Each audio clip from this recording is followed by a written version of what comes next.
जगन्नाथ जी की रथ यात्रा के सुनहरे अवसर पर चले बनाते हैं आज ओडिशा की एकदम फेमस मिठाई छेनापोड़ा। छेनापोड़ा बनाने के लिए सबसे पहले हम छेना बना लेते हैं। तो यहाँ पे मैंने लिया है 1.5 लीटर दूध, जिसे मैं पैन में ऐड कर रही हूँ। यहाँ पे मैंने फुल क्रीम मिल्क लिया है, आप चाहे तो गाय का दूध भी ले सकते हैं। दूध थोड़ा सा गर्म हो चुका है, अब हम इसमें धीरे धीरे करके विनेगर ऐड करेंगे। अगर आप विनेगर यूज करना नहीं चाहते तो इसकी जगह पे आप नींबू के रस में थोड़ा सा पानी मिलाकर भी यूज कर सकते हैं। आप देख सकते हैं दूध बहुत ही अच्छे से फट चुका है, छेना रेडी हो चुका है। अब हम इसे छान लेंगे। तो यहाँ पे मैंने मसलिन क्लॉथ लिया है।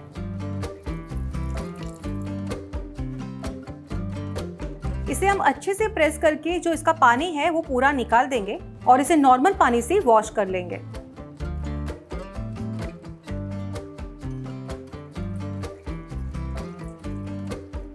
छेना को मैंने अच्छे से धो लिया है। अब मैं इसे बाउल में लेके थोड़ा सा मसल लेती हूँ।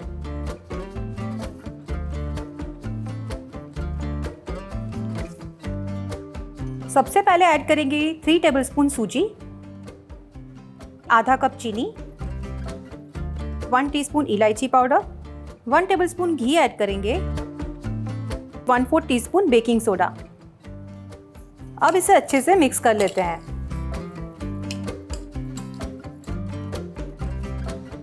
छेनापोड़ा का जो मिक्सचर है वो केक बैटर के जैसे लाइट एंड लूज होना चाहिए, तभी आपके जो छेनापोड़ा है वो सॉफ्ट बनेंगे। यहाँ पे मुझे मिक्सचर थोड़ा सा ड्राई लग रहा है, इसीलिए मैं इसके अंदर 2 से 3 टेबलस्पून पानी ऐड कर रही हूँ। आप देख सकते हैं पानी मिलाने के बाद इसका टेक्सचर चेंज हो चुका है। हमें ऐसा ही टेक्सचर चाहिए। मिक्सचर रेडी हो चुका है, अब हम इसे बेक कर लेंगे।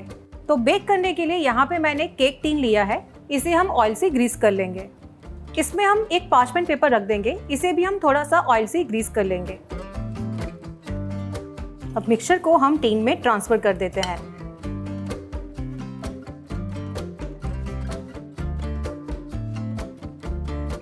चम्मच की हेल्प से इसे अच्छे से फ्लैट कर लेंगे।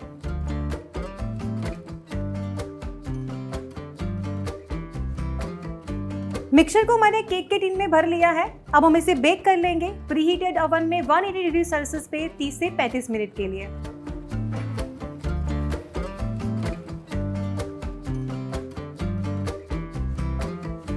छेनापोड़ा रेडी हो चुका है। अब हम इसे ठंडा होने देंगे और उसके बाद इसे डीमोल्ड करेंगे। छेनापोड़ा ठंडा हो चुका है, अब हम इसे डीमोल्ड कर लेते हैं। हल्के हाथों से पार्चमेंट पेपर को निकाल देते हैं। ओडिशा का प्रसिद्ध छेनापोड़ा बनकर तैयार है। आप भी ट्राई कीजिए रेसिपी। ऐसी इंटरेस्टिंग रेसिपीज के लिए देखते रहिए स्वाद अनुसार। मिलते हैं नेक्स्ट एपिसोड में।